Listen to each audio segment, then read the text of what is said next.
Snow fell in slow, unhurried veils, muting the screams as Winterfell died. Jon's sword was heavy in his hand. The metal rhymed with frost that did not melt when it met flesh. Breath burst from his mouth in white plumes.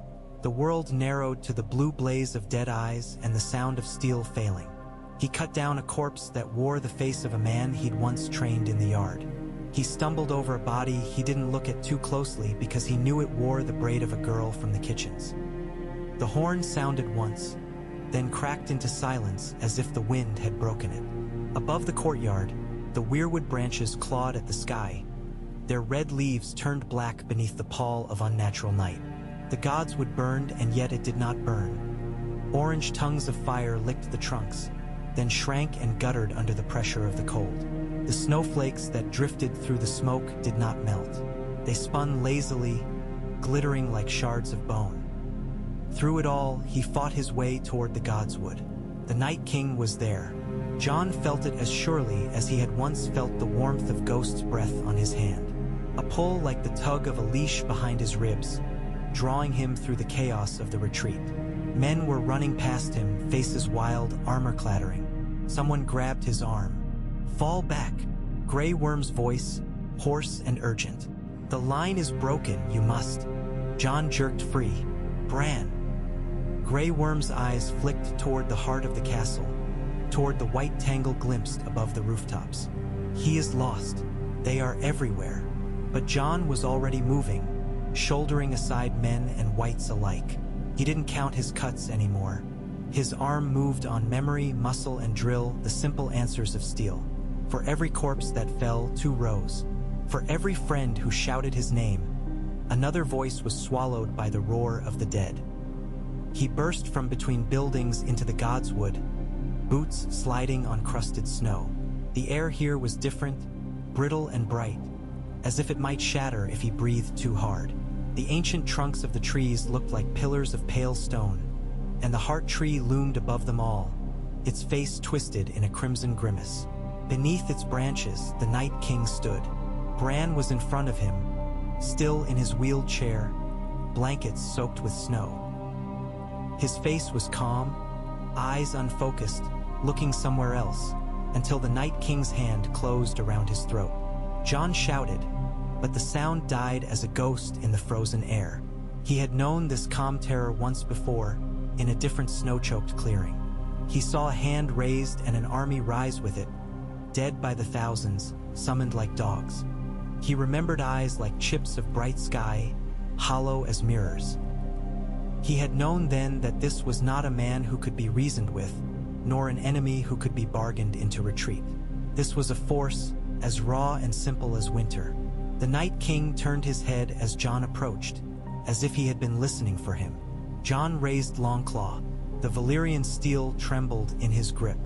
He could feel its hunger, its old defiant song. Firelight had flickered along this blade. It had drunk the blood of men and monsters. It had cut down a White Walker at Hardhome, the first time he'd understood that the dead could be stopped. But there was no fire now, only cold. The Night King's fingers tightened. Bran's hands twitched once on the arms of the chair, then fell still. Frost bloomed from the point where the gloved hand touched his throat, a spiderweb of white racing across skin and fabric. Bran's pupils widened, then turned the same pale blue as the eyes that watched Jon approach. Something broke inside Jon. It broke without sound, as quietly as an icicle snapping on a windowsill. "Come," the Night King said without words. Jon moved. He did not remember deciding to run, only the sudden lurch of his body forward, the crunch of snow under his boots. Longclaw came up, then down. The Night King released Bran and turned to meet him, spear of black ice in his hand, the blade singing with a sound that Jon felt more than heard. Their weapons met with a shriek that tore through the godswood. Blue sparks leaped where steel kissed ice. The Night King pushed, and Jon's knees almost buckled. The strength that met him was as vast and impersonal as the sea. It did not care that he was a king or had been once. It did not care that he had loved and bled and sworn vows. It only cared that he was warm. Jon snarled and shoved back. For a heartbeat he thought he felt the other give way, half an inch, no more. The Night King tilted his head as if curious. Frost crept along Longclaw's fuller from the point where their blades crossed, a delicate lace of white. "Do it!" Jon whispered through his teeth. To the gods, to the tree, to whatever this was. Do it! He tried to wrench Longclaw free and cut again, to aim for the neck, the place where he had broken one of these creatures before. The Night King moved with slow, impossible grace, turning the spear, letting Jon's strength carry him past. An armored hand closed around Jon's wrist. The cold was not a sensation at first, but the absence of one. The heat in his skin, the ache in his muscles, all of it vanished. It was like stepping into a pond and not feeling the water, like breathing and finding no air in his lungs. Jon gasped, his fingers spasmed. Longclaw slipped from his grasp and fell point first into the snow. The Night King's other hand came up to his chest, palm flat against the breastplate above his heart. Jon had known the bite of knives, the tearing burn of spears. He had felt ribs crack and lungs fill with blood. This was none of those. This was a hand sliding into him as easily as into shadow. There was no resistance, no sound of breaking bone. The fingers passed through steel as if it were mist, through leather, through cloth, into him. He saw the world go white. There was no pain. There was simply going. For an instant he stood in a place that was not the gods' wood, not Winterfell. The snow here was silver, glowing from within. The sky was neither night nor day. Shapes moved in the distance. Tall figures of pale crystal and shadow, crowned in shards of ice, walking through forests made of glass. He heard a sound like wolves howling far away, or maybe children crying, or the creak of branches in a storm. It was all of these and none of them. He saw the wall rise, stone and ice piled higher than any mountain. He saw faces in its depths, people he did not know, mouths open in silent screams. He saw men kneeling on a frozen shore, naked blades laid at the feet of something that glowed blue. He saw the white faces of the first men, spears raised against a tide of frost. He saw dragons falling from the sky, wings rimed with ice. He saw himself, not as he had been, with black curls and brown eyes and the blood of the north and the south mingled in him, but as something carved from the very winter that crept through his veins now. His skin was the color of snow under moonlight. His eyes were pale, bright blue. A crown of frost rested on his hair like hoarfrost on dead leaves. Behind him, the walls of Winterfell rose not in stone but in smooth, translucent ice, towers and battlements gleaming. Warden, something whispered. Warden of the North. No, Jon thought or tried to think. He tried to stretch his fingers, to move his lips. He could feel his heart slowing, each beat a hammer blow in his chest. The Night King's hand was still there. Inside him, fingers wrapped around the core of him as easily as they might hold a stone. Let me die. The Night King leaned close. His eyes were empty, yet Jon felt something gaze out of them. A patient, terrible purpose that had outlived empires. The mouth did not move, but Jon heard the voice again, colder than the steel of Longclaw. You are mine. The last beat of Jon's heart stuttered and stopped. The world shattered. He fell, or it felt like falling, down through snow and stone, through the bones of Winterfell, through the frozen earth that had drunk the blood of Starks for thousands of years. Down and down, until there was nothing but pressure and silence. Then the motion stopped and he was held, suspended in a place without time, without breath. He did not know how long he hung there. Moments, ages. Then, slowly, the cold that had devoured him began to shape him. It crept along his veins like fingers tracing old scars, following the paths of every wound he had ever taken. The knives in the dark, the spear at the wall, the arrow in his leg, the teeth of the bear beyond the wall, all of them remembered now in ice, each pain crystallized, pinned like insects in amber. He felt his body again. He lay on his back in the snow beneath the heart tree. The branches above him were a white tangle, the carved face staring down, its red tears frozen solid on its bark. Snowflakes drifted onto his cheeks. He did not feel their touch, only the slight change in weight as they gathered. Jon blinked. The world came into focus, edged in sharp, impossible clarity. Each flake of snow was a perfect shape. Each breath of the wind was a blade.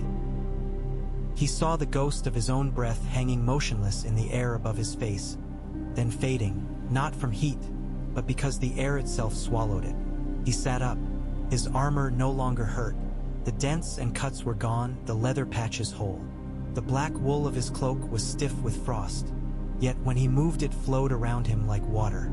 His hands were pale, not corpse gray, but the color of ice sheets. When he flexed his fingers, the joints made a faint crackling sound, like tiny icicles breaking. His sword lay beside him. When he reached for Longclaw, the pommel felt familiar in his grip, but the warmth that had once pulsed faintly along the Valyrian steel was gone. The wolf's head of the pommel stared up at him with frozen eyes. He pushed himself to his feet. The godswood was silent. The fires that had tried to take the trees were out, smothered beneath a thick crust of ice that glittered faintly blue. Bodies lay scattered where they had fallen. Men of the north, unsullied, Dothraki, wildlings, all lacquered in frost. The dead from the Night King's army stood among them, motionless as statues. Blue eyes turned as one to him. Jon looked back toward the castle. Snow had already begun to bury the tracks of battle. Where flames had raged along the ramparts, there was now a sheen of transparent ice. Torches hung from their brackets like dark tongues, their fire extinguished, their heads sheathed in clear frozen glass. Figures moved at the edge of his vision. The Night King descended the steps from the heart tree, each step measured, deliberate. The white cloak fluttered around him as if moved by a wind that touched nothing else. The other walkers gathered at his back, tall and thin, their hair trailing like mist, armor glimmering. Their spears were black ice, the edges drinking what little light remained. Jon found he was not afraid.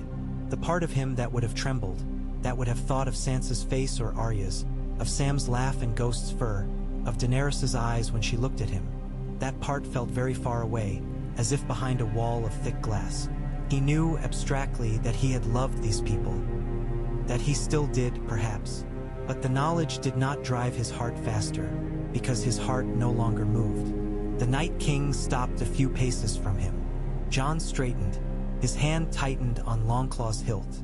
He thought of lunging, of driving the Valyrian steel up under the jaw where the blue light burned brightest. His body did not move. "You are bound," the voice in his skull said, not in words but in the slow inevitable. "Ity of encroaching ice. Do not struggle. You were chosen. Chosen." The word touched something in him, some distant echo of another word, spoken in a very different voice, in a room lit by candles and heavy with old stone. "You know nothing, Jon Snow." The memory flared, then dimmed. He tried to hold on to it. It slid through his fingers like snow. "What did you do to me?" His own voice sounded strange to him, hollow. The heat had been leached from it. The cloud of his breath in the air was faint and slow to rise. The Night King tilted his head. Frost creaked in his neck. In the depths of those eyes, Jon saw the reflection of himself. Pale skin, black hair now laced with white, eyes that glowed a dimmer blue than those of the one who had made him. He felt the cage of his will and measured its bars. He could still think. He could still shape words. But when he tried to move against the line of command that tugged at his spine, he felt a resistance like a great weight bearing down on him. "You will hold this place," the voice said. "The wall has fallen. The north is taken. Winter comes for the rest. You will keep it." Keep what? Jon wondered. What was there to keep in a world already claimed by frost? The Night King raised his hand. Bodies shifted. The fallen of Winterfell, the men and women who had bled for him, who had shouted his name on the battlements, stirred like leaves in a wind. Armor clinked. Bones ground against snow. One by one they rose, their eyes lighting with cold fire. Jon watched himself reflected in 100 dying pupils that opened one last time to turn blue. "They trusted me," he said. though he did not know if he was speaking to the figure before him, or to the tree, or to no one at all. The Night King's hand closed slowly into a fist. Jon felt the pull tighten. A network of threads connected him to every pair of blue eyes in the yard, each one humming with a faint, obedient awareness. They waited now, their will gone, their purpose his to shape, as his was no longer his, but another's. You swore to guard the realms of men. The voice in his mind said, still not words, still as implacable as a glacier. Now you shall guard what remains. He wanted to refuse. He dug in against the command thrown over him like a net. His muscles strained. For a heartbeat he thought he would scream. Then the effort shattered and fell away, leaving him standing very still in the snow. Why me? He whispered. This, at least, the Night King answered with something almost like clarity. King, the thought touched him. Traitor, wolf, dragon, fire and snow, bound to both, belonging to neither. You are the hinge upon which this world turns. Better that hinge be frozen than aflame. The world seemed to tilt, then right itself. Jon closed his eyes. He saw the dead marching south, a vast gray tide across white fields. He saw the black finger of the King's Road, choked with corpses. He saw rivers turn to ice, ships trapped fast in their harbors. He saw stars dim behind wheeling curtains of aurora. And at the heart of it, always, he saw Winterfell. No longer a fortress of stone and timber, but a palace of ice, clear and glittering, its walls grown taller, its towers sharpened into spears. He saw himself upon its battlements. Warden, the voice repeated, Warden of the Winter. He opened his eyes. I won't, he said softly. The Night King raised one hand, as if blessing him. He did not need to speak again. The words, or what served as words, curled through Jon like smoke. Yes, you will. Days passed, or perhaps weeks. Time in Winterfell became a thing measured not in the arc of the sun, for the sky remained a bruised twilight, nor in the rhythm of meals or sleep, for neither touched Jon anymore. Time was measured in snow, its fall and drift, the way it climbed the sides of abandoned carts, swallowed tents in the yard, erased tracks over hours and then days. The living who had survived the battle scattered. Some fled south the night the dead took the castle, slipping away through postern gates or over the walls, vanishing into the dark. Others had been taken, dragged down beneath piles of grasping hands, torn apart or crushed underfoot. Their bodies stood now in the courtyard, armor cleaned of blood by frost. Arya was gone. Jon could not feel her among the dead. Her absence left a shape, a hollow space where a presence might have settled. Once or twice, standing on the battlements, he thought he saw a small figure moving along the outermost edges of the woods, a quick shadow among the trees. When he tried to focus on it, it was gone. Sansa had escaped. He knew this not because he saw her leave. During the last madness of the battle, he had been too busy dying, but because he had not felt the weight of her soul added to the chorus humming at the back of his mind. Somewhere, his sister still breathed. Somewhere, she still remembered him as he had been. This knowledge brought him neither comfort nor pain. It sat on the surface of his thoughts like an icicle, clear and sharp. He walked the walls. The Night King had gone south. On the third day after his turning, though it might have been the 5th or the 10th, the dead gathered in the yard. The giants that had fallen in the first charge shuddered and rose, snow avalanching from their shoulders. Dead horses shook their manes, rattling. The dragon, Viserion, the name floated up from deep inside him, buoyed by some stubborn human stubbornness. Crouched in the outer yard, blue fire leaking from the holes in his neck and chest. The Night King mounted the dragon. The great wings beat once, twice, and then they were gone into the low clouds, a shape of deeper darkness amid the gray. The walkers went with him, their tall forms gliding silently through the gate, followed by the column of whites. Thousands upon thousands, ranks marching. In perfect, unnatural step. The sound of their movement was like the shifting of an iceberg. Within Jon's mind, each pair of eyes flickered past his awareness. A brief pressure, then gone as they passed beyond his reach. Help me, some buried part of him whispered, as the weight lessened and the emptiness spread. "Do something. Run." But the ropes that bound him were not tied to his wrists or his legs. They were sunk into his bones, threaded through his thoughts. He stood very still on the inner wall, watching the last ranks disappear through the open gate. Only a few remained behind, the dead that had fallen closest to the heart tree, the faces that might once have smiled at him in the yard, the men who had sworn him their swords and their trust.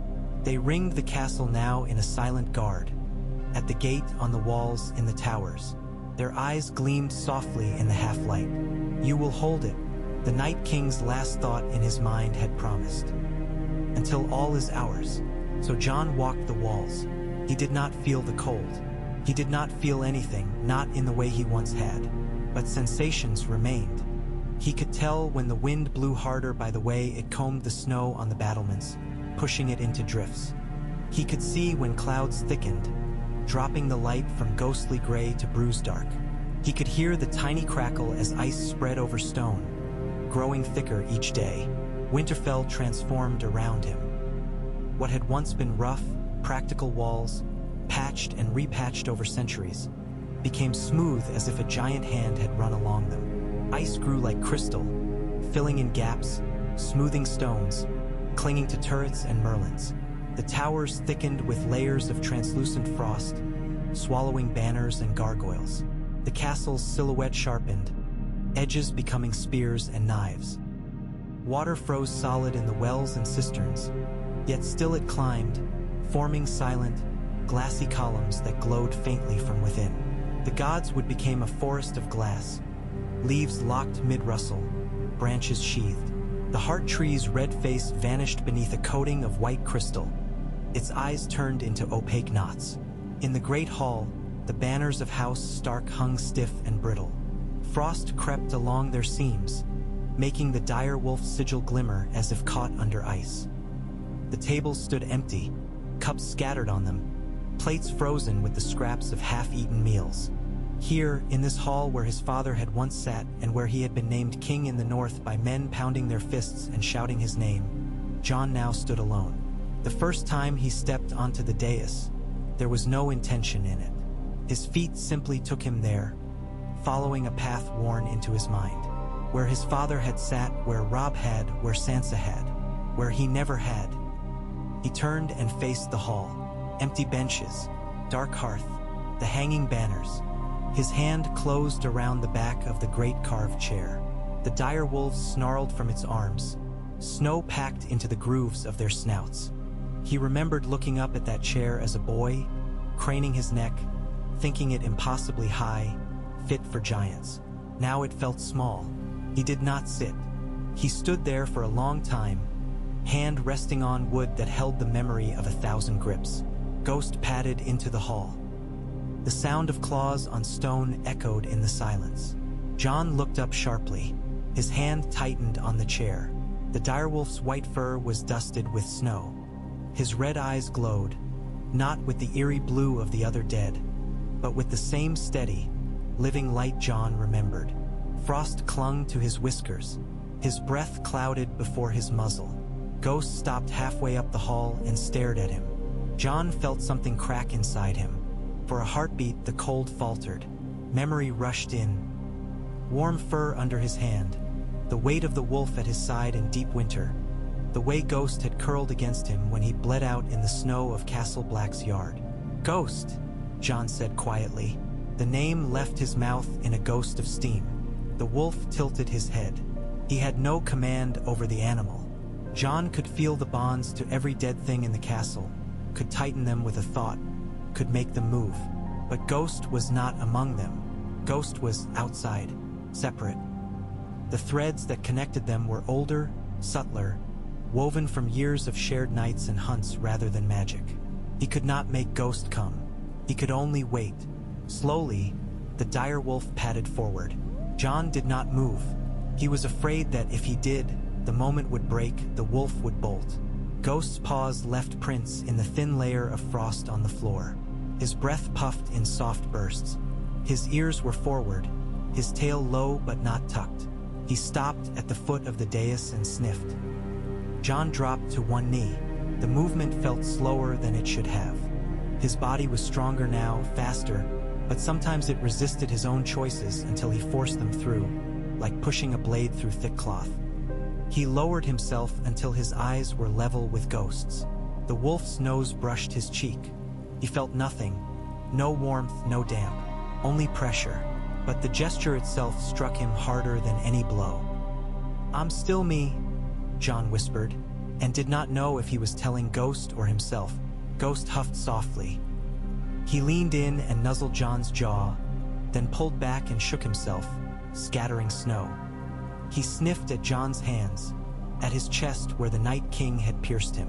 His muzzle wrinkled. A faint growl rumbled in his throat. Jon flinched. "I know," he said. "I know." Ghost stepped back.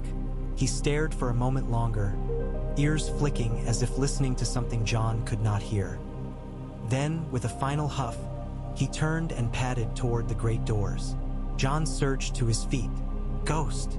The wolf paused, looking back over his shoulder. "Stay!" The word came OU. T choked, colder than the air. A command and also a plea. Something tugged at the air between them. For an instant, the dead authority in Jon's voice tried to hook into the direwolf's spine as it did any other creature under his control. It slid off, finding no purchase. Ghost huffed again and turned away. He slipped through a gap in the doors, white tail vanishing into the pale light beyond. Jon stood very still on the dais, listening to the fading scrape of claws. When it was gone, the silence rushed back in like an avalanche. He was warden of an empty castle. The first living visitors came some time after that. Jon felt them before he saw them. He was on the wall, watching the snow fall, when a ripple of sensation brushed the edge of his mind. Movement beyond the ring of dead, he commanded, warmth approaching through the storm. His dead turned their heads as one. A dozen blue gazes swung toward the King's Road.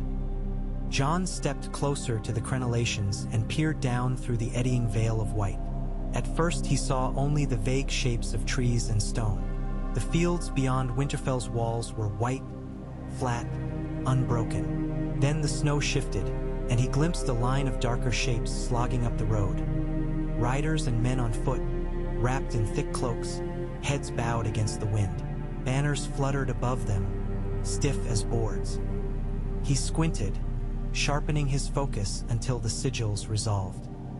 A crowned stag on a golden field, a sunburst, a flayed man, and there, in the center, the direwolf of House Stark, gray on white. He did not let himself feel it. The thought rose, Sansa, but the cold smothered it before it could bloom into anything sharper. "Open the gates," he said. The words left his mouth and sank into the web of minds beneath his command. At the castle's base, dead hands moved, turning wheels. Chains rattled. The great wooden gates groaned as they swung inward, hinges frozen but obedient. The living column halted just beyond the shadow of the walls. The wind swirled, tugging hoods back, bearing faces flushed with cold. Men looked up, eyes tracing the line of the wall, the rows of motionless, frost-rimed corpses that stood along it. "What in the seven hells is this?" someone muttered below, voice carrying thin and sharp. "Quiet," another said, steel in his tone. Jon stepped onto the parapet above the gate. A murmur ran through the gathered riders like the shiver of a drawn bowstring. He saw them see him. A tall figure in black, cloak stiff with frost, hair dark and unbound, his skin pale as old ice. His eyes, he saw Sansa's face. She sat astride a dark gelding, shoulders straight despite the cold. A cloak of white and gray fur fastened at her throat. The wind had reddened her cheeks. Snow clung to her lashes.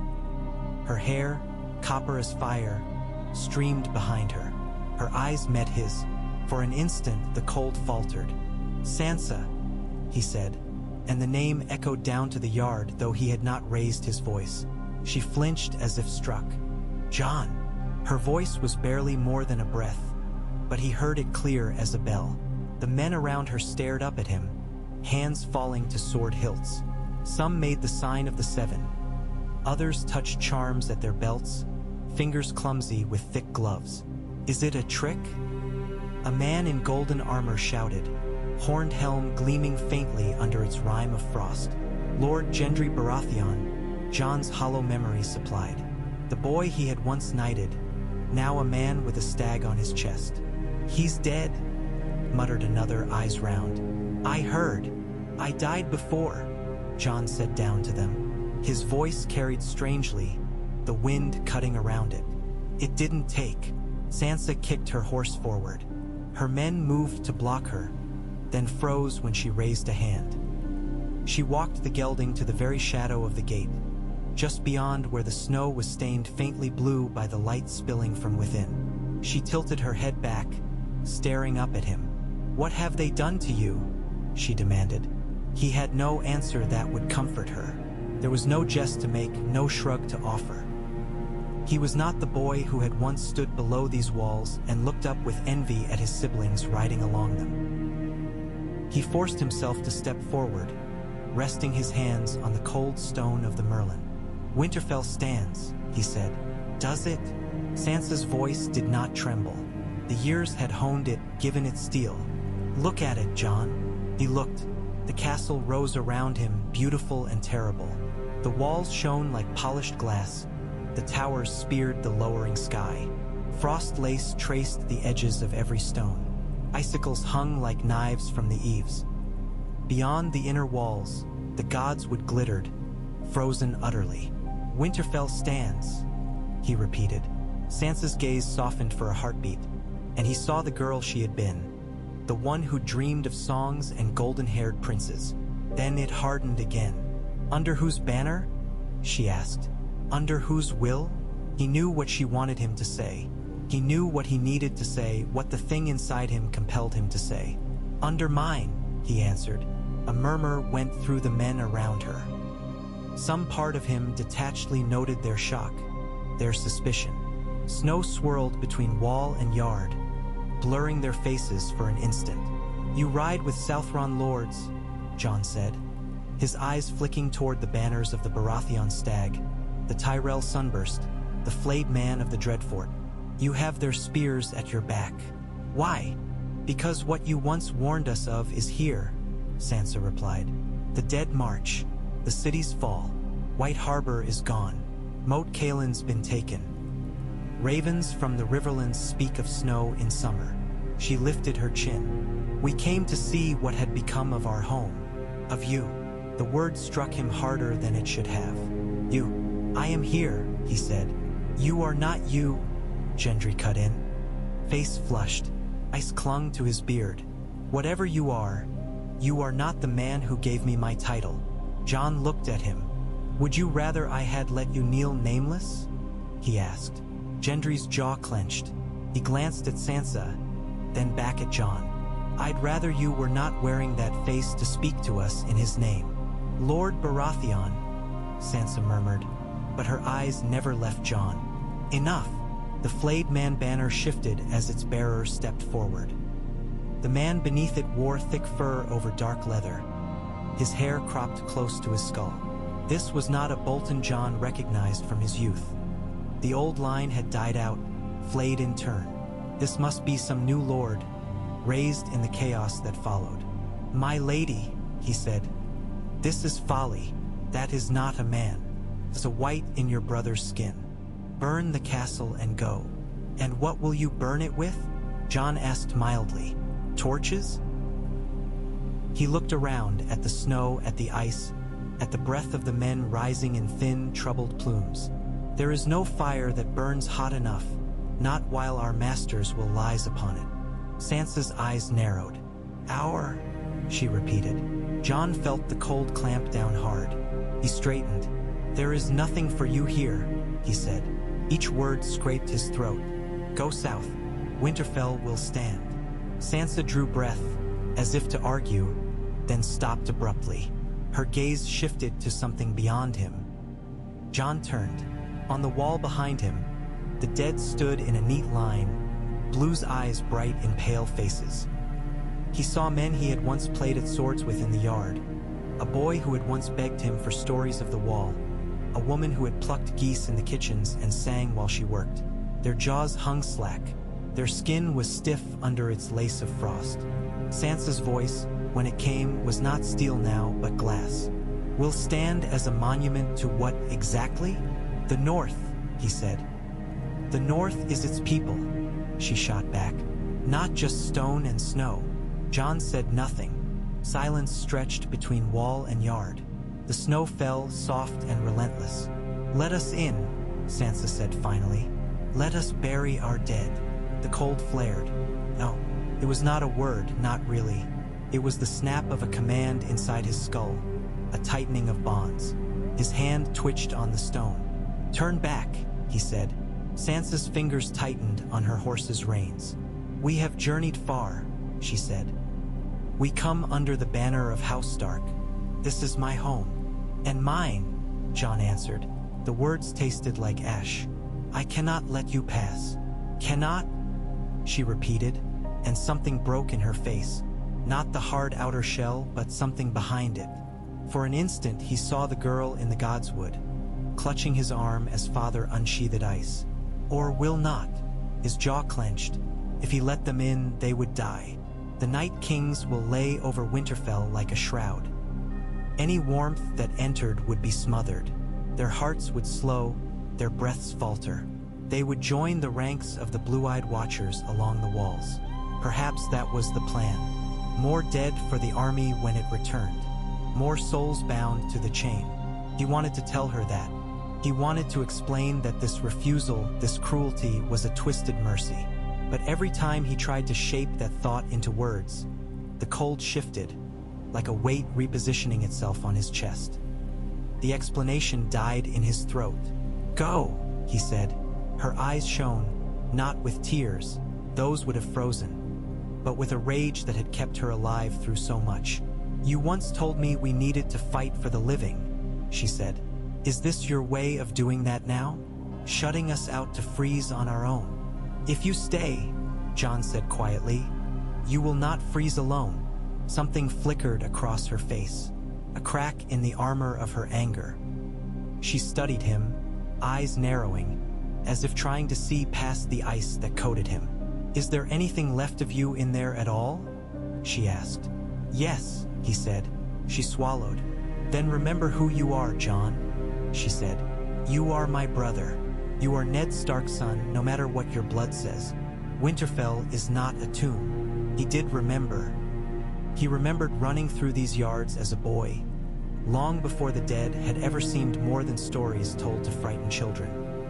He remembered Robb laughing, Arya's wild whoops, Bran climbing where he shouldn't. He remembered Sansa's disdain for mud and sweat, her pride at father's approval. He remembered swearing his vows to the Night's Watch in the chill silence of a godswood, ghost at his side, the faces in the weirwood watching. He remembered dying. He remembered being pulled back, lungs burning, skin on fire. He remembered the emptiness that had followed, the sense of wrongness, of something missing. He remembered the slow, patient way it had filled, not with the old warmth, but with a new purpose.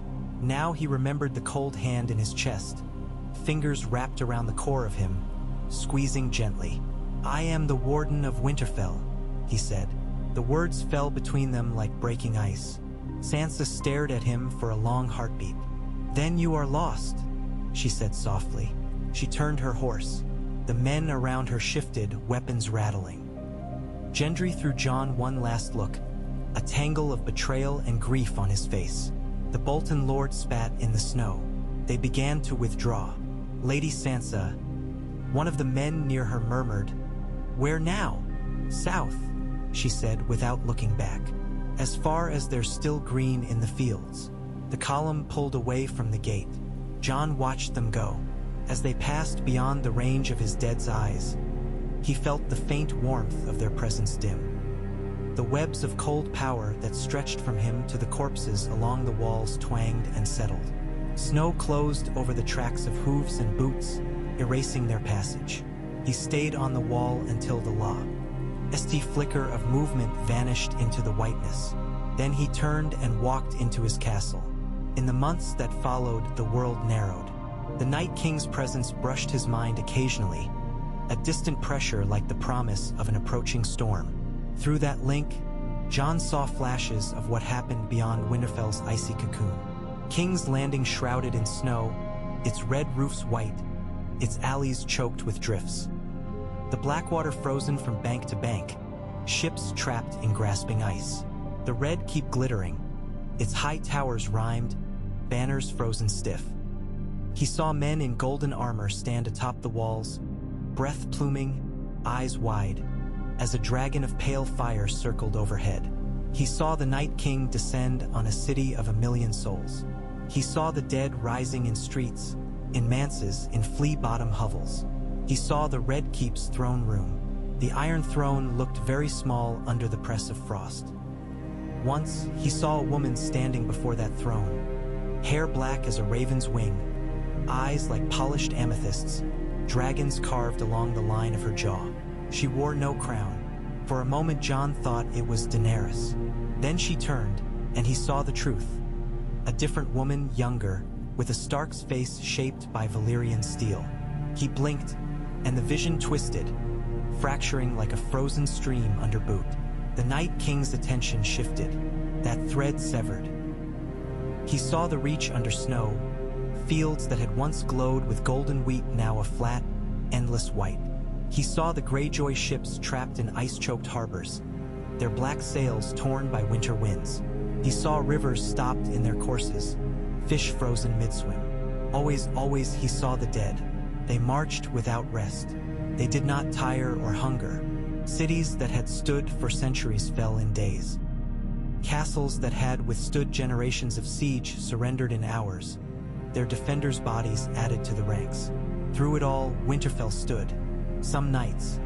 Not that there were nights, not anymore, not truly, just a deeper turning of the ever-dim sky. He thought he heard howling on the wind. Not the thin, shrill keen of human cries, but the long, broken-throated song of wolves. Ghost, he thought, and went to stand at the gates. He never saw the wolf, only the marks his passing left. A paw print in new-fallen snow, too large for any dog. A patch of fur snagged on a frozen bush. A dead elk dragged halfway toward the walls and left there, as if offered. Once, he found a raven perched on an icicle above the main gate, black feathers fluffed against the cold, bead eyes watching. It did not look at him with the dim, mindless stare of the dead ravens that perched around the castle now, blue fire in their eyes, cocked its head. Its feathers shivered as if with a contained tremor. "Bran," Jon said. The raven croaked. It hopped along the icicle, then launched itself into the air, wings beating. Its feathers left a faint dusting of frost behind. "Can you see me?" Jon asked, not expecting an answer. No answer came, but a few days later, if days they were, another raven appeared, this one with a single white feather amid its black. It flew above the yard, circling. Jon watched it from the battlements. He wondered, sometimes, if Bran still lived somewhere, scattered among the roots of trees and the wings of birds. The Night King had laid his hand on the boy's throat. Jon had watched the life go out of his eyes, but Bran had never been entirely his body. Perhaps something of him had slipped free before the ice closed. If it had, Bran did not speak to him. The dead were easier. He learned the limits of his command slowly. He could make them move where he wished, climb, stand, watch.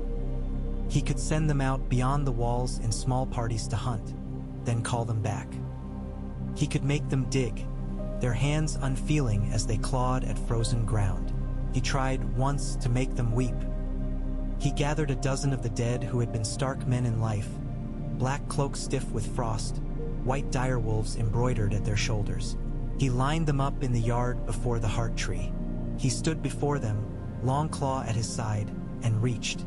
"Remember," he commanded. Their blue eyes stared. "Remember your families," he said. "Your vows. Remember the feel of summer on your skin."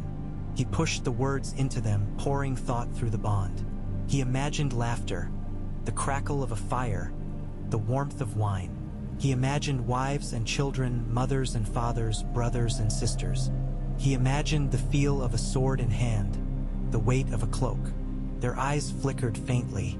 One's lips moved, a tiny twitch. "Remember your names," Jon said fiercely. "You are not only this." The man at the far left, the one who had once been a stable hand, Jon recalled now, a boy who'd carried saddles and watched the riders with longing, opened his mouth. A sound came out. It was not a word. It was a thin, dry rasp, like dead leaves scraping together. Ice cracked at the corners of his lips. His tongue, when it moved, was stiff as wood. The blue in his eyes brightened for a heartbeat. His fingers twitched. For an instant, Jon thought it might work. That there was something he could do, some act that would redeem at least these few, break the hold of the cold. Then the Night King's will descended like an avalanche. The weight slammed into him, crushing, the mental equivalent of 1,000 tons of ice sliding down a mountain. Jon staggered. His hands flew to his temples. His knees hit the snow. The link between him and the dead flared white-hot, then snapped tight again, thicker, stronger. The brief flicker of awareness in the stable hand's eyes vanished, smothered utterly. The others went still as stone. Jon knelt in the snow, head bowed, as something ancient and furious pressed against his mind. It was not language. It was no. He even thought in the human sense. It was pure command, the primal dictate of winter. Be still, be cold, be quiet. Do not. The meaning was clear enough. The pressure lingered for a time. Minutes, hours, days. It pressed against him, reminding him of his place, of the lines he could not cross. Every time his thoughts turned toward the idea of freeing someone from this frozen prison, the weight grew heavier, like a warning. In the end, he bowed his head. He did not try again. The living world receded, a dream glimpsed only in flashes through the Night King's distant awareness. Jon thought perhaps the whole war would pass like this. Him on the walls of Winterfell, an unwanted king in an empty castle, while the true battle raged elsewhere. He would stand here until the last warm heart stopped beating, until the last fire guttered. Then his master would return, and whatever remained of him would fade into the greater ice. That was before the girl with the cat's eyes crept into his godswood. It happened after one of the rare heavy snowfalls that managed to mute even the unnatural cold. The air was thick with flakes, the ground blanketed. The dead were muffled in white, their outlines softened. The castle seemed to breathe under it, the ice cracking faintly as it adjusted to the new weight. Jon stood beneath the heart tree, staring up at its frozen face. He came here often, though he did not know why. The old gods' voices, if they had ever spoken to him, were silent now. The weirwood's eyes were blind, but something in him insisted on returning, as if some stubborn part of his soul still believed in the possibility of judgment. He heard nothing until the knife touched his throat. "Don't move," a low voice said behind him. The steel was cool against his skin, not cold like his own flesh, but cool like a blade kept in shade. Pressed just enough to dimple the skin, not enough to cut. Jon went very still. He could not feel fear as he once had, but something in him responded, a flicker of old training. The awareness of distance, of angles, of the weight behind the hand. "Your dead don't breathe," the voice said. "They don't fog the air. You do, just a little. I've been watching from the trees. Took me a while to be sure." He knew that voice. "Arya," he said. The knife pressed harder. "Don't say my name." He obeyed. Not because the ice inside him commanded it, but because something older and warmer did. "How did you get past the dead?" he asked instead. "I learned from the best," she murmured.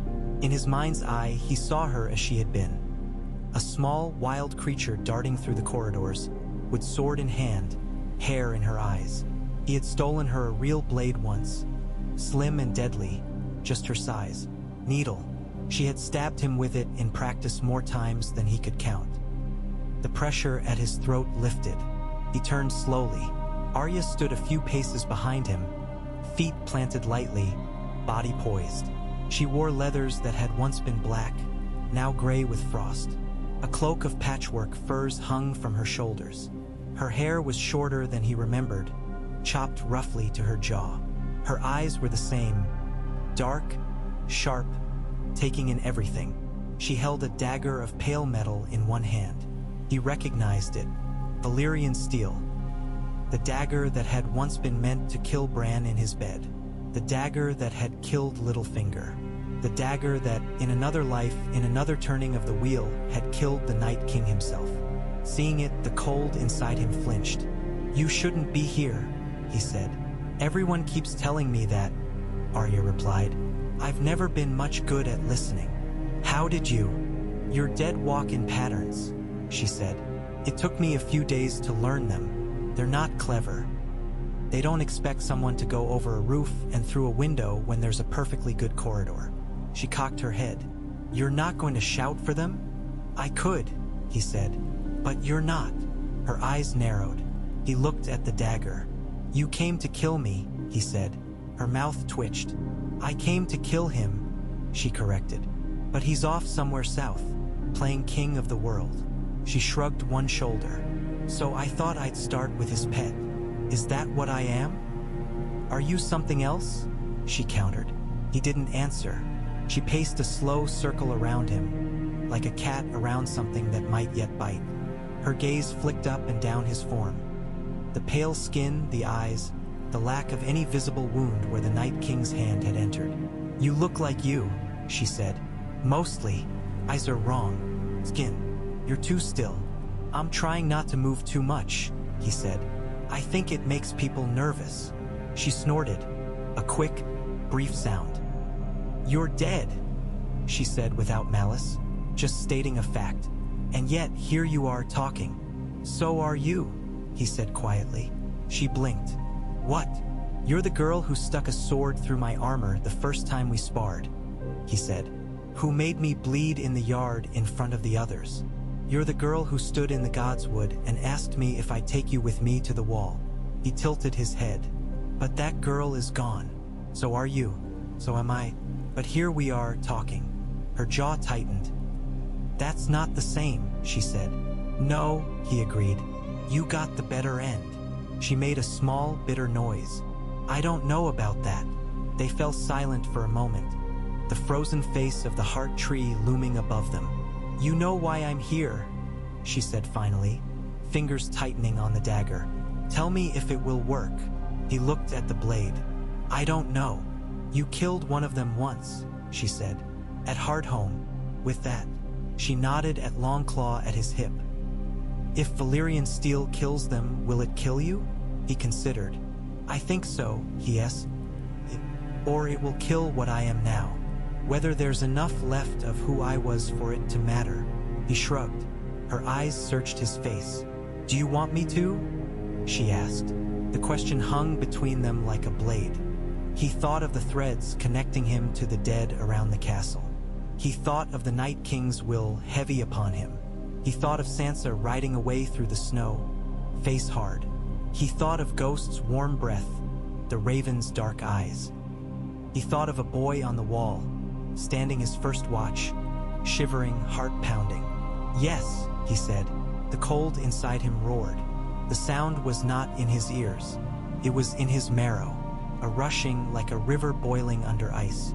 The web of bonds that tied him to the dead snapped taut, each line glowing a fierce, angry blue. Arya's gaze sharpened. "What was that?" she asked. "He heard you," Jon said through his teeth. He felt the Night King's attention turn northward, like a great lidless eye opening. The pressure on his mind increased. His limbs tingled, as if they had fallen asleep and were now waking in pins and needles. "You have to do it now," Jon said. She raised the dagger. "Wait," he said. Her arm stilled. "Of course," she muttered. "Always one more thing." "Listen," he said. "When I die, if I die, everything I hold might be released. Or it might just fall under his direct control. I don't know. I don't think even he knows. This has not happened before." "Then it's worth trying," she said. "Confuse him. Break his hold. Give someone somewhere a chance." He nodded. "Maybe," he said. "But if it goes wrong, he might take you here. He might take you now. I don't want that." She bared her teeth. "You don't get to decide that for me." No, he agreed. But I can warn you. Consider me warned, she said. He looked at her. I'm sorry, he said. For what? She asked. For not stopping him, he said. For not dying properly. For making you come here. Her expression softened, just for a heartbeat. You've always been stupid that way, she said. Taking responsibility for the snow falling. He huffed a laugh. The sound was a pale echo of what it once would have been, but it was there. Do it, he said. She stepped in. The dagger flashed up, then plunged. He did not flinch. He had been stabbed before. He knew the feel of steel entering flesh. This was different. When Valyrian steel met his sternum, there was a sound like a crystal goblet cracking. For a heartbeat, the blade hesitated, biting but not breaking through. Then it sank in. Pain exploded outward. He had forgotten pain. The cold had held it at bay, smoothed its edges, turned everything into a dull ache. This was sharp, blinding, pure. It burned as much as it froze, like being doused in molten lead that turned to ice as it spread. He gasped. His hands flew to Arya's shoulders out of reflex. His fingers dug in, leaving bruises through leather and fur. The dagger went all the way into the hilt. The blast that followed was not physical. No sound echoed in the godswood. The trees did not shake, but inside his skull something shattered. He felt the bonds to the dead snap. Each one broke with a flare of light, then went dark. The ring of awareness around Winterfell stuttered and went black. For a heartbeat, he felt a dizzying freedom, a terrible falling. The Night King screamed. The sound ripped through him, a howl of rage and shock that had no throat and no air, only the raw channel of his magic. Jon's vision went white. He saw, for an instant, through 1,000 dead eyes all across the world. Each pair turned abruptly toward the north, toward Winterfell. Then, as suddenly as it had risen, the white collapsed. He was on his knees in the snow. The dagger protruded from his chest, hilt shivering. Frost raced along the blade, trying to swallow the strange, dark metal. Steam rose where the two forces met. Arya knelt in front of him, her face pale, eyes wide. "Jon," she whispered. He searched for his voice, found it, faint and rusty. "I'm still here," he said. Her breath came out in little cloudbursts. Did it work?" she asked. He searched for the Night King's presence. It was still there. If anything, it was stronger. He felt it, not as a distant pressure now, but as a vice around his heart, around the dagger, around Winterfell itself. Rage poured through the link, icy and clean. The bonds to the dead had snapped, yes, but the bond to him— "You made him angry," Jon said hoarsely. Arya's face hardened. "I've done that to a lot of men," she said. "Didn't help them much in the end." "He's not," Jon began, then broke off as the world tilted. The ice under his knees cracked. Lines of blue raced outward from where he knelt, spiderwebbing through the snow. The air grew suddenly heavier, as if a storm had rolled in at once. Arya swore under her breath and grabbed his shoulders. "What's happening?" she demanded. "He's coming," Jon said. He did not see the dragon, but he felt the beat of its wings in his bones.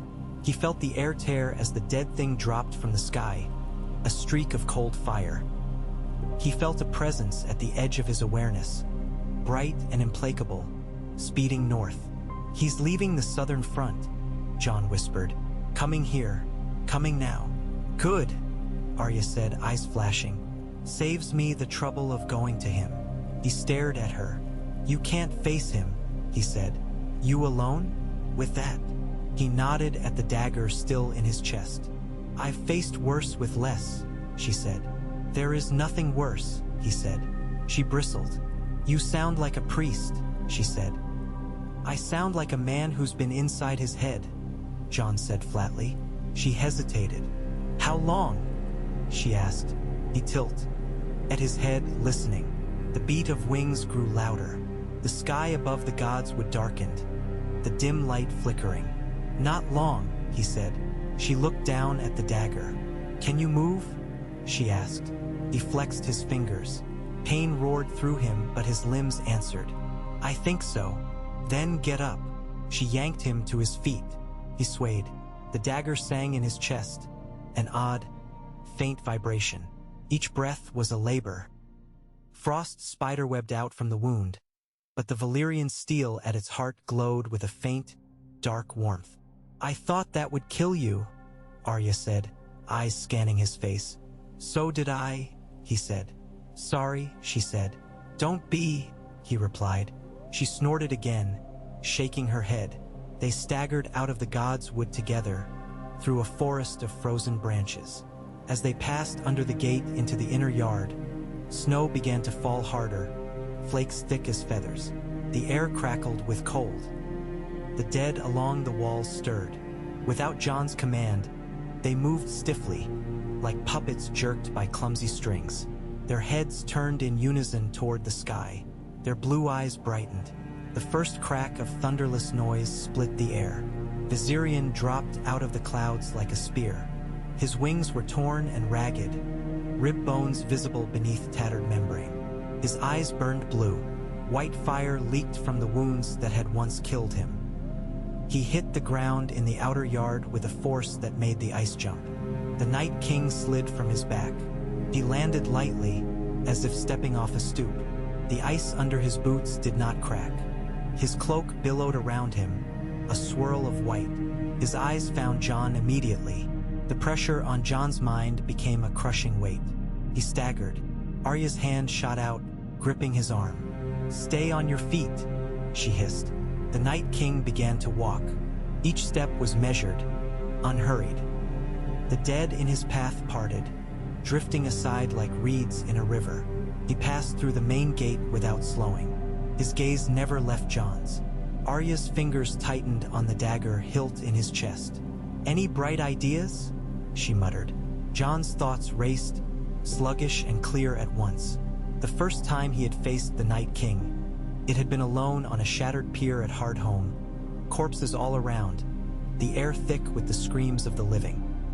The second time, it had been in a God's Wood lit by burning trenches and dragonfire. Now, it was in the yard of Winterfell, the castle transformed into ice. This was where it had always been headed. "What if I can't die?" he said. "What?" Arya demanded. "What if that's what he did?" Jon said, watching the white figure approach. "What if he made me so I can't die? Not by fire, not by steel." "You sound entirely too calm about that," she said. "I don't feel calm," he said. He felt the Night King's fury pressing against him, looking for purchase, looking for disobedience. The stab wound was a hole in his defenses. Through it, the Night King's will poured. "You will kneel," the cold said. Jon's knee jerked. He stopped it, barely. "He's in my head," he said through his teeth. "Get him out," Arya said, as if he were speaking of an unwanted guest in their childhood bedroom. "He made me," Jon said. "There is no out." The Night King stopped 10 paces away.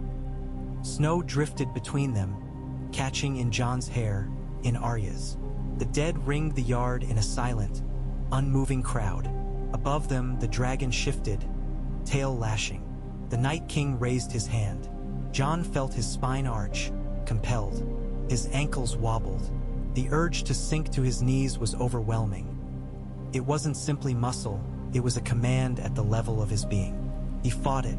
"Don't kneel," Arya hissed. "I'm trying," he ground out. He dug his heels into the ice. He thought of all the times he'd refused to bend before, to Joffrey's cruelty, to Ramsay's sadism, to the weight of the crown. He thought of the oaths he'd sworn, to the Night's Watch, to the North, to himself. He thought of Sansa's face when she'd called him lost. He thought of his father, standing in the old God's Wood, blood on his sword, eyes sad.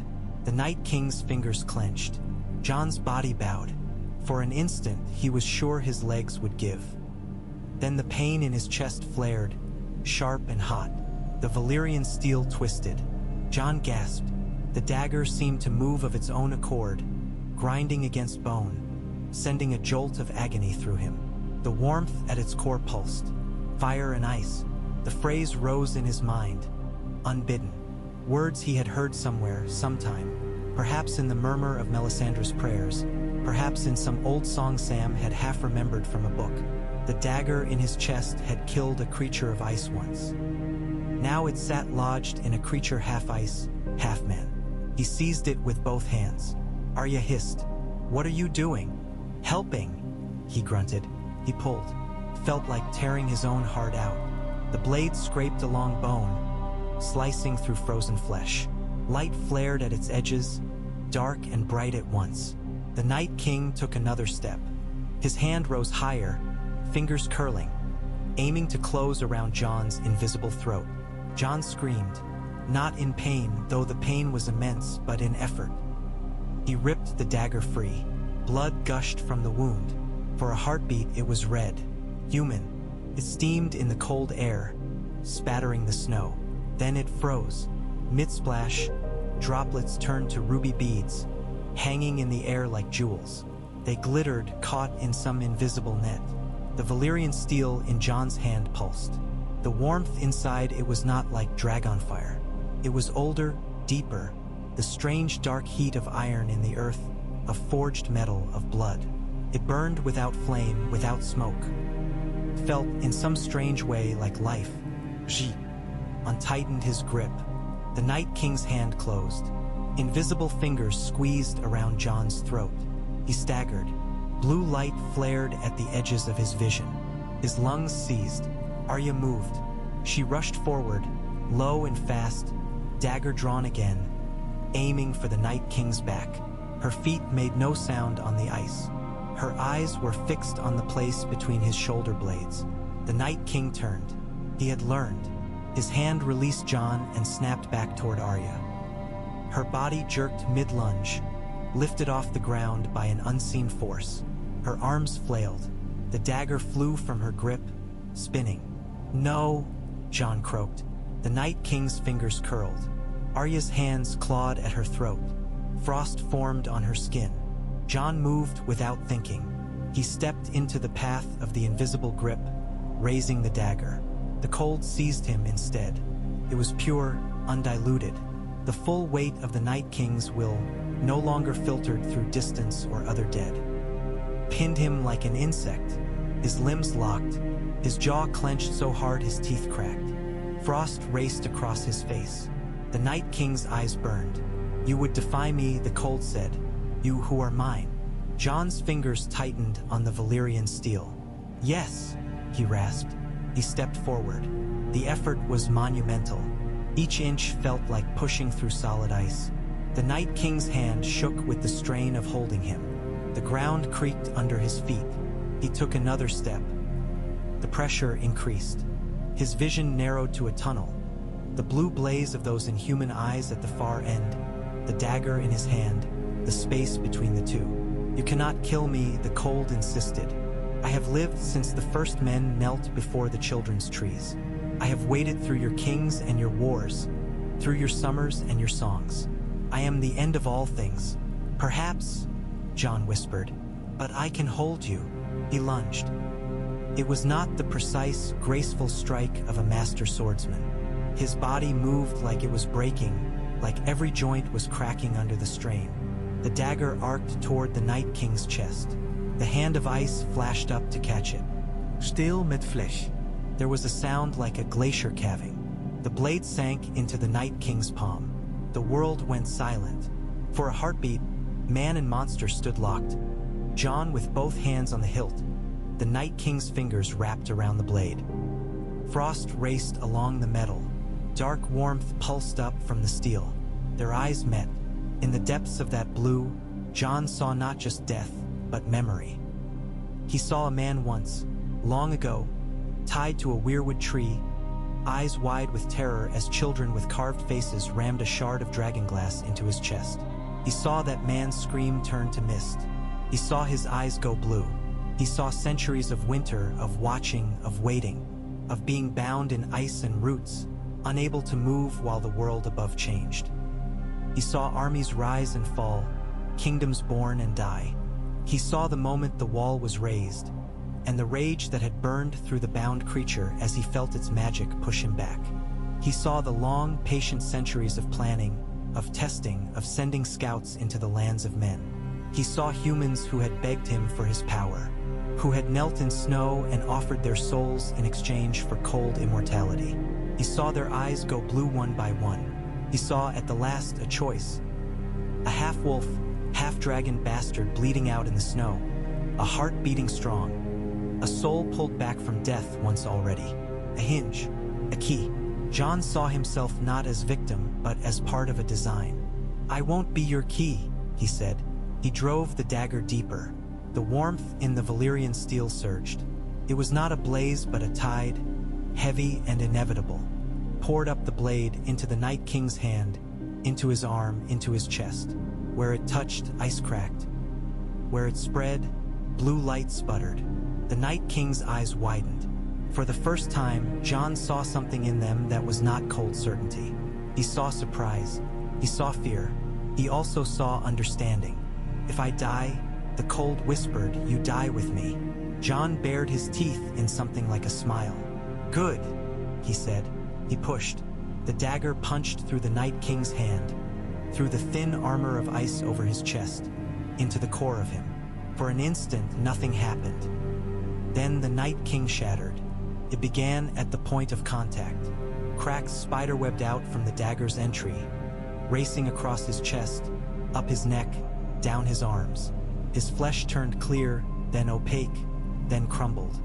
His cloak collapsed in on itself, turning to a swirl of snow. The blue light in his eyes flared, then went out. The sound that followed was not a roar. It was the soft, almost gentle chime of countless ice shards breaking. He exploded into a drift of snow and crystal. The world reeled. Every bond that had ever tied Jon to the dead snapped at once. It was like having 1,000 ropes cut simultaneously. The recoil knocked him backward. He crashed to his knees. Pain flared in his chest as the dagger, now buried in empty air, twisted. He clutched at it blindly. His fingers found only hilt. Around them, the dead fell. On the walls, in the yard, in the towers, the corpses that had stood so perfectly still collapsed like sacks of grain. Their eyes went dark. Their limbs loosened. They hit the ice with hollow thuds. In distant cities and fields, armies of the dead crumpled where they marched. Skeletons scattered. Corpses slumped. Dragonfire and wildfire blazed through empty ranks. The dragon above them shrieked. Viserion reared back, wings beating. His blue fire flared, then flickered. His eyes, once burning, dimmed. His great body sagged. He slammed into the ground, sending a tremor through the castle. I splinty, red under his weight. He lay still. Snow fell. Arya scrambled to Jon's side. "Jon," she breathed. He blinked. His vision was hazy around the edges, as if frost had formed on his eyes. He could not feel his fingers. The dagger in his chest throbbed. "Is it done?" he asked. Arya looked around. The yard was littered with corpses.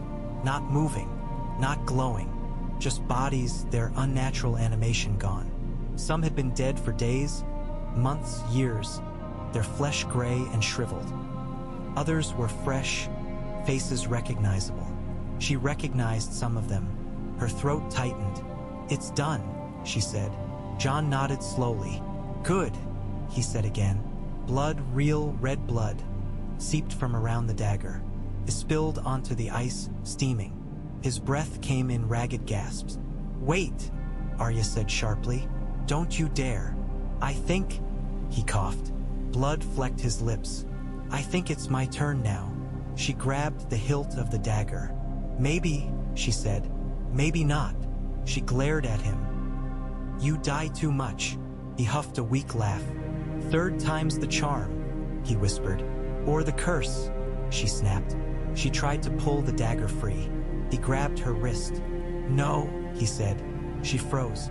"What?" "It's the only thing holding it together," he said. The words were hard to find, slippery. His mind felt like ice under sun, cracking. "Him, me, the magic. If you pull it out." "What?" she demanded, shaking him. "What happens?" "The ice breaks," he said. She stared at him, eyes wide. All of it? She asked. He looked up. Winterfell rose around them, gleaming, fragile. The ice that sheathed it glowed faintly with an inner light. Cracks were already appearing along its surface where the Night King's death had rippled outward. Yes, he said. Good, she said. Let it melt. Let it fall.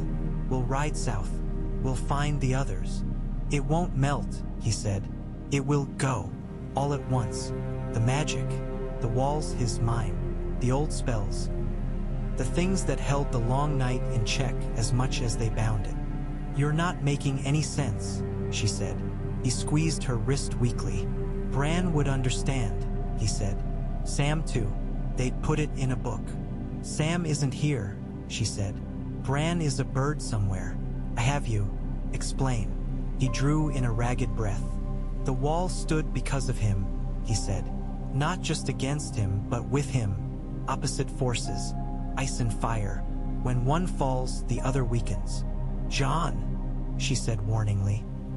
If the magic goes, he said, other things go with it. Wards around cities. Protections on bloodlines. Old bargains. Old curses. The world will change. She laughed. A short, harsh sound. The world has already changed. More, he said. She stared at him. You're saying if I pull this dagger out, we could make things worse? Yes, he said. How much worse? He smiled faintly. I don't know. She swore, the words steaming in the air. Leave it, he whispered. So you just what? Lie here holding the world together with a knife in your chest? She demanded. You'll die. Maybe, he said. Eventually, but slowly. The magic will bleed out, not burst. The world will have time to adjust. People will have time to rebuild. And you? She asked. He looked around. Winterfell, reclaimed for a brief moment, had never looked more like itself. Beneath the ice, he saw the familiar shapes of walls and towers, the curve of the yard, the line of the battlements. The dead were truly dead. The air, for the first time in what felt like years, did not press against his skin with unnatural cold. It was just winter now. Bitter, yes, but honest. He looked back at her. I'll be what I was made, he said. Warden of Winterfell. This time, by choice. She shook her head, eyes bright. No, she said. We just got you back. I was never really back, he said softly. Not after Castle Black. Not after her. He swallowed. This is something I can do. Something only I can do. She ground her teeth. I hate that you're right, she said. He smiled. You always did. She leaned in and pressed her forehead to his. The contact was almost painful. He could feel the heat of her skin, the pulse in her veins. It was like holding his hand over a fire after too long in the cold. The ache, the pins and needles, the desperate, greedy hunger. I'll kill you if you die, she whispered. I'll remember that, he said. She pulled back. What do I tell Sansa? She asked. He thought of his sister riding away in the snow, cloak flapping. Tell her Winterfell is hers, he said. Tell her the North endures.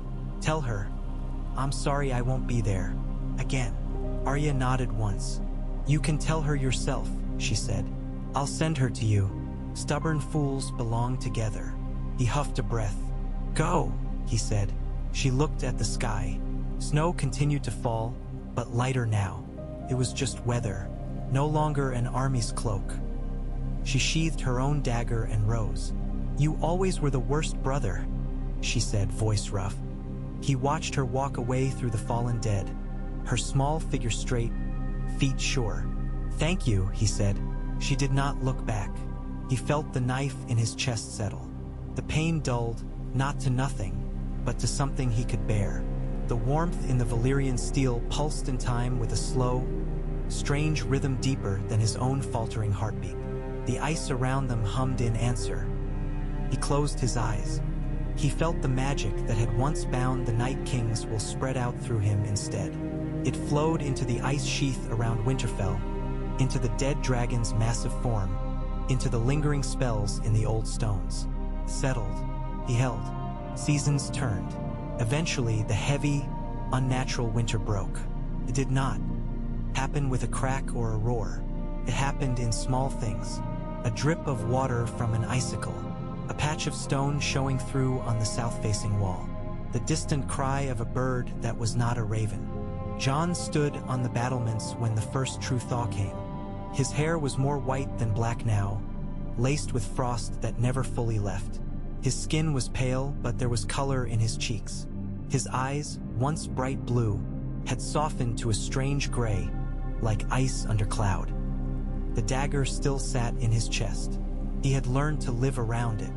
It pulsed with a slow, steady beat that was not quite his own. It tied him to the magic in the walls, to the lingering threads of winter woven through the castle. He did not sleep as he once had. He drifted, sometimes standing or sitting, his mind spreading through the ice, monitoring its slow retreat, guiding it. He let it melt where it should, drip where it was safe, crack where the stone beneath was strong. He held it where its absence would bring ruin. He learned the language of thaw. Sansa came as Arya had promised. She arrived not in the dead of winter, but in a late spring snowmelt, when the ground was half mud, half slush. She rode at the head of a column of northern men. Their banners, gray wolves, mermen, flayed men, even a few bears and mountains, fluttering in a brisk wind. The walls of Winterfell were stone again in most places, the ice reduced to patches in shadowed corners, to thin veils along the inner faces. The god's wood dripped.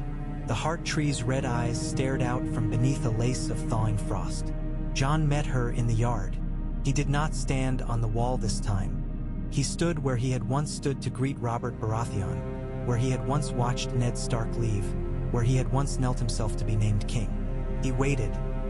She rode through the gates at a walk. She wore no crown, but she did not need one. Her presence was crown enough. The straightness of her spine, the calm of her gaze.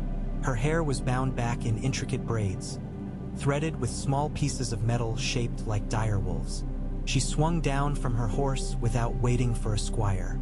Her boots squelched in melting snow. For a moment, she simply stood and looked at him. He wondered what she saw. A man pale and thin from long winter, a scarred chest with a dagger protruding, eyes neither fully living nor fully dead. A ghost of a brother. "Jon," she said. He inclined his head. "Lady Stark," he said. Her mouth curved, not quite a smile. "Don't you dare," she said. "You'll always be Jon to me." He swallowed. "You shouldn't have come," he said. "So my guards tell me," she replied. "And my counselors, and my husband." Her eyes flicked toward a tall man dismounting behind her. Gendry, older, broader, a stag pinned to his cloak. "I'm tired of men telling me where I shouldn't go." Jon's lips twitched. "I thought you were the one doing the telling now," he said. "Even queens are caged sometimes," she said. He glanced at the banners. "Queen," she shrugged. The North needed a leader. She looked past him at the castle. Winterfell needed a Stark. There was debate, but in the end, no other house could claim it. He nodded slowly. "I'm glad," he said. She studied him. "You've changed," she said. "So have you," he replied. She smiled, faint and quick, then sobered. "Arya told me what you did," she said. "What you've been doing, holding all this, keeping it from breaking." He glanced down at the dagger. "It's not so heavy," he said. "You always say that." She stepped closer. "Let me see." He unbuttoned his tunic. The scar around the dagger was ugly. A starburst of white and pink, the flesh puckered. The hilt protruded from the center of his chest, its pale metal dulled by years. Faint lines of frost spread from it along his skin. Sansa's breath hitched. "Does it hurt?" she asked. "Sometimes," he said. She raised a hand, then stopped, fingers hovering. "May I?" He nodded. Her fingers brushed the hilt. He felt the warmth of her touch, the pulse in her fingertips. The dagger pulsed in answer. The ice on his skin crackled. She jerked her hand back, eyes widening. "What was that?" She whispered. "The magic," he said. What's left of it. It knows you. Why? She asked. Because you're of this place, he said. Of this blood. The spells woven into the stones recognize your line. She looked up at the walls, at the towers.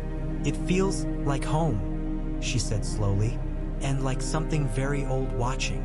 He nodded. The old spells are fading, he said, but not gone. They won't be gone entirely until... He trailed off. Until what? She pressed. Until the dagger is removed, he said. She studied his face. Arya said you thought that would be dangerous, she said. It would, he said. Less so now than it would have been then. The world has had time to settle. The worst has passed. But there would still be shifts, changes. Some protections would fail. Some curses would break. Things bound would be free. Things protected would be vulnerable. She folded her arms. And you, she said, what happens to you? He met her eyes. I don't know, he said. I think I die, properly, for good. She was silent for a long moment. The yard around them bustled with quiet activity as her men dismounted, led horses away, began to unload supplies. The sound of hooves and murmur of voices blended with the distant drip of melting ice. Do you want that? She asked finally. He thought of the long, quiet years, the watch on the walls, the conversations with ravens and wolves, and the occasional visitor brave enough to come north. The knowledge that his existence held back something more dangerous than winter. He also out of rest, of warmth without pain, of forgetting. I don't know, he said. You always did have the worst answers, she said, but there was no bite to it. He smiled. I'm sorry, he said. She exhaled, a long, slow breath. Don't be, she said. You saved us. He shook his head. We all saved us, he said. You, Arya, men and women whose names we'll never know, who held lines in cities I've never seen. I just held the pieces together at the end. She stepped closer. You always were the mortar between the stones, she said quietly. The thing that kept the family together, even when you thought you were apart from us. He blinked, eyes stinging. Sansa, he began. She reached up and cupped his cheek. Her hand was warm. You're my brother, she said. By blood or by vow, it doesn't matter. You held this castle when no one else could. You stood between us and night twice over. You deserve more than to stand on these walls until you turn to stone. His throat tightened. What are you saying? He asked. She looked at the dagger. I'm saying that if you decide you want to lay down this burden, I will help you, she said. I will stand here with you and risk whatever comes when the magic breaks. Because if we can survive the long night, we can survive anything. He stared at her.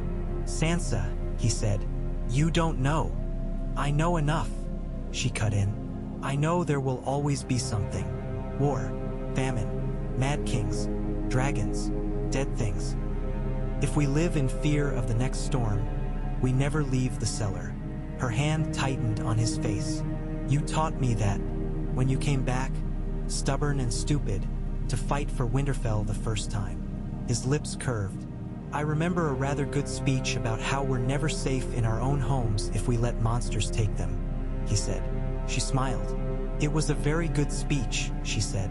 I've stolen from it many times. Of course you have, he said. She let her hand fall. Not today, she said. Not yet. You look tired, but not ready. Take time. Think. When you're ready, call for me. I will come. We will do this together. He nodded slowly. Thank you, he said. She tilted her head. In the meantime, she said briskly, I have a castle to reclaim.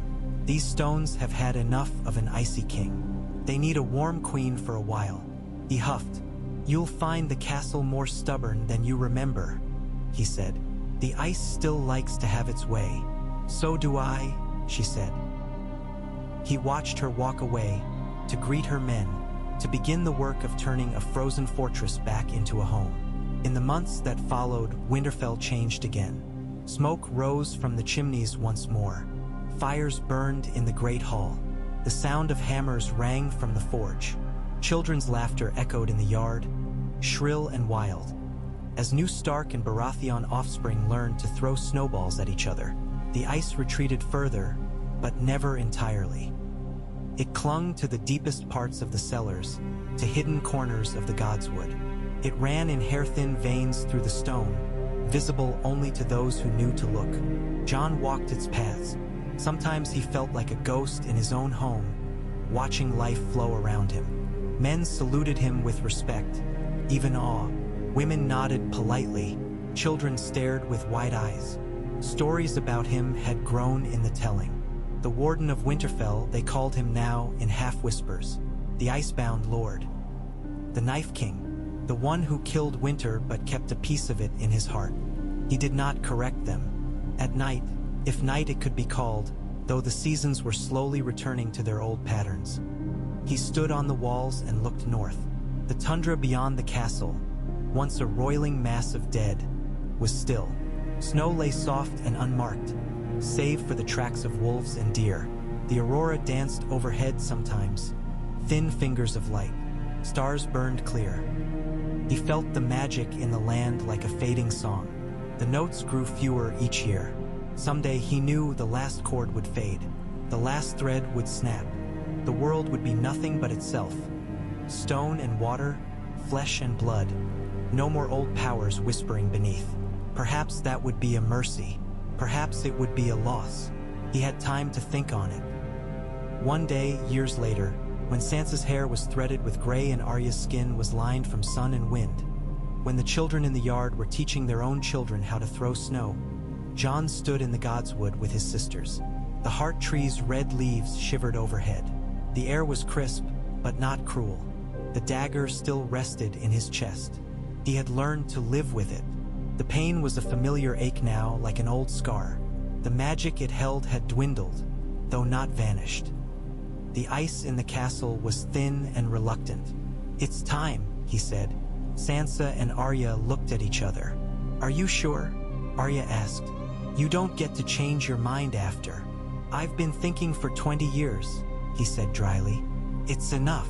Sansa stepped closer. "Once it's done," she said, "there may be consequences." "I know," he said. "Walls may fall, old promises may break. The world will be on its own, without crutches." He smiled faintly. "It's about time." Arya snorted. "Spoken like a man who's been walking around with a knife in his heart for 2 decades, she said. "Spoken like a man who's tired," he corrected. Sansa's eyes shone. "We're here," she said. "Whatever happens." He looked at them, at the faces that had shaped his life more than any magic ever had. "Thank you," he said. He placed his hand on the dagger. For a moment, fear fluttered in him. Not of death, he had been there twice, but of what might come after. Of leaving them, of leaving the castle, of stepping into the unknown without a sword in. And he thought of the vows he had sworn.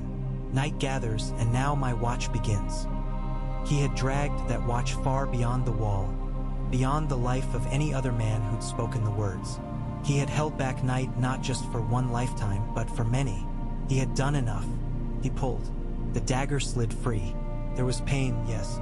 A final searing, bright and clean, like stepping into sunlight after years underground. The magic that had sat in his chest for so long rushed out, pouring into the air, into the trees, into the ground. The ice in the castle fizzled. Thin sheets on stone cracked and fell. Frost on the heart tree's bark melted into beads of water.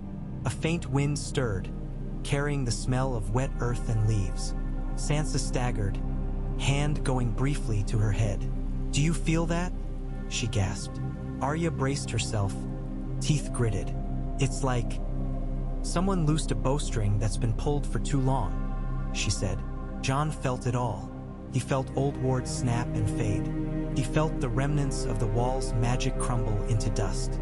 He felt curses break, spells unravel. Somewhere, a bloodline long tied to a terrible promise was freed. Somewhere else, a sleeping thing that had been held down by ancient bindings stirred, then rolled over and went back to sleep, the world no longer suited to its waking. The old age ended. The new one began. Jon smiled. Then he fell. Sansa caught him. His knees buckled, eyes rolling back.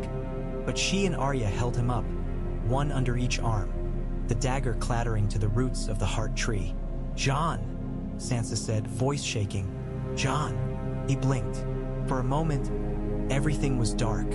Not the deep, cold dark of the dead, but the warm, velvet dark behind closed eyes. He floated.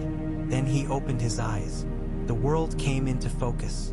He saw the red leaves above, the blue of the sky between them. He saw his sisters' faces, frantic and fierce. He saw his own breath puff in the air. He felt his heart beating. "Still here," he said. Sansa sobbed once, a sound half-laughter. "Of course you are," Arya said, eyes suspiciously bright. "Stubborn bastard." He laughed, and this time the sound was full. He felt the absence, too. The magic was gone. The strange, cold awareness that had stretched through stone and ice for so long was no more. The castle was just a castle. The world was just the world. It was lighter. He sagged into their arms. "Help me up," he said. "You should rest," Sansa said. "I will," he replied, "after I walk the walls one more time. Old habits." Arya rolled her eyes. "Some things never change," she said. They helped him to his feet. He swayed, then steadied.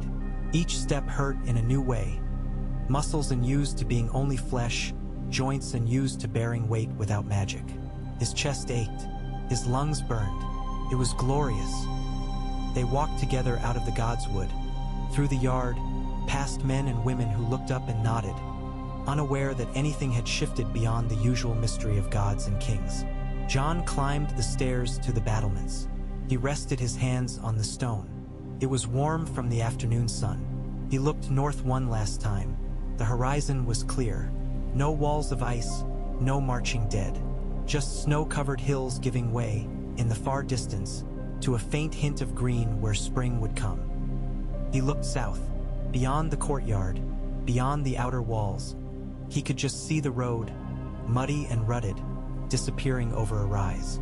Somewhere down that road were cities and seas and lands he had never seen. He felt tired. He felt free. "You know," Arya said softly at his shoulder, "there are ships now that go west, beyond the sunset. People talk of lands there, unknown things." He smiled. "I think I've had enough of unknown things," he said. Sansa slipped her arm through his. "Stay then," she said. "Grow old with us. Be the grumpy uncle who frightens the children with stories of ice monsters until their parents complain." He chuckled. "I could do that," he said. He turned his back on the north. The wind tugged at his hair. The sun warmed his face. The sounds of Winterfell, his Winterfell, no longer bound by ice or ghosts, rose around him. Hammers, voices, laughter, the bark of dogs, the cry of a baby. Jon Snow, once Lord Commander of the Night's Watch, once king in the north, once the icebound warden of a dead man's realm, walked along the walls of his childhood home, alive. Winter had come and gone. The north endured.